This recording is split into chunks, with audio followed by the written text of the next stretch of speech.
se les cuento la posesionar a los ministros, pero aún les faltan procedimientos. Este es un estado lleno de procedimientos, formalidades. Se ha hecho para no gobernar. Entonces, estamos en ese proceso. Creo que ya nadie es la primera que está completa, ¿cierto? Deberíamos posesionarla de una vez. El redacto, echando el tiempo. Yo lo había pedido antes, así que para que me traigan el juramento. ¿Vale? Estaba en el Colón. Ustedes dejémosla en el Colón, que es más elegante. Más elegante. No me adelanto. En el Colón va a presentarse la ópera La Vorágine. Podía verla, ¿no? Como no pude ir a ver a Andrea Bocelli, ahora sí vamos a poder ir a ver La Vorágine, que cumple 100 años como novela, que es, digamos, con 100 años de soledad, nuestras grandes obras universales. La Vorágine cuenta la esclavitud, en tiempos recientes en la selva amazónica, la violencia, y 100 años de soledad también. En 100 años de soledad cuenta la masacre en las bananeras en alguna parte.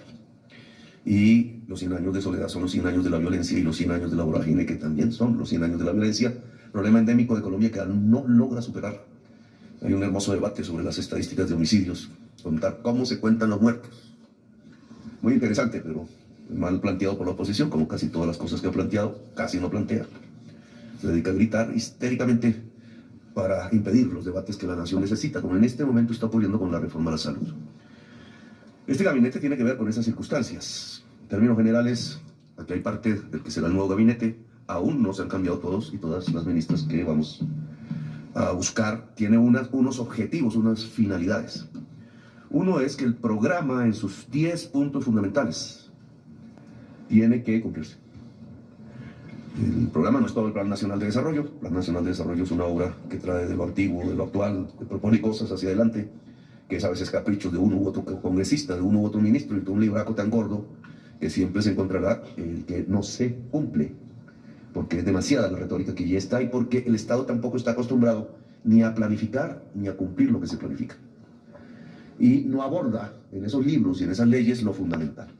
Por ejemplo, el Estado de Colombia, que no el gobierno y no el gobierno actual, se comprometió en un acuerdo de paz con la FARC y con el país, y declaró unilateralmente ante las Naciones Unidas, a través de su Consejo de Seguridad, una serie de puntos que están consignados en un documento público que pocos han leído. Ese documento público establece unos objetivos del Estado, unos compromisos. La declaración unilateral de Estado es algo más que la Constitución. Estoy esperando las sentencias de la Corte Constitucional al respecto, porque pueden ser muy interesantes, porque es la primera vez que se habla de ese tema. Nunca en la historia de Colombia, y ni desde la Constitución del 91, habíamos establecido, lo hizo Juan Manuel Santos siendo presidente, puso su firma allí, una declaración unilateral de Estado ante las Naciones Unidas. Tan desapercibido apareció el tema que yo la verdad no me enteré sino hasta cuando fui presidente. Y entonces me pregunté, ¿en qué consiste una declaración unilateral de Estado? ¿Eso qué es? Porque no es una ley, no es una reforma constitucional, no es un decreto presidencial. Entonces, ¿qué es eso? Y resulta que es más que un decreto presidencial, más que una ley y más que la Constitución de Colombia. Por eso espero la declaración de la Corte Constitucional a través de sus fallos al respecto, porque es inédito. Significa, en mi opinión, porque así ha sido la doctrina jurídica internacional, que no la nacional, que una declaración unilateral de Estado es supraconstitucional. Es decir, que ni cambiando la Constitución con temas contrarios a la declaración, se podría cambiar la declaración. Entonces, esa importancia que alguna vez se pudo determinar frente a un caso concreto en el mundo, que fue los ensayos nucleares de Francia en islas del Pacífico, y que por la oposición mundial que despegó y de su propia sociedad, porque lanzar material radiactivo, sea al agua, sea al aire, pues es un tema de preocupación desde Nagasaki, de la humanidad, como ya han aparecido nuevos temas, un tema global, no hacer más ensayos nucleares. Y Francia los estaba haciendo. Pues Chirac, creo, decidió declarar unilateralmente ante la humanidad, a través de Naciones Unidas, que no iba a hacerlo más.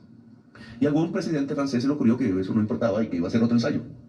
Inmediatamente se ofició de parte del Consejo de Seguridad de Naciones Unidas a los Tribunales Internacionales de Justicia en La Haya para empezar a procesar al Estado francés por incumplimiento de la declaración.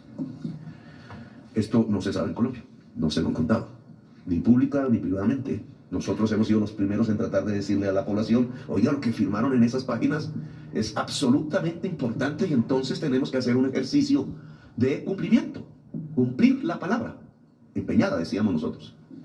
Cumplir es un tema que en Colombia, en la política, no aparece como una palabra corriente.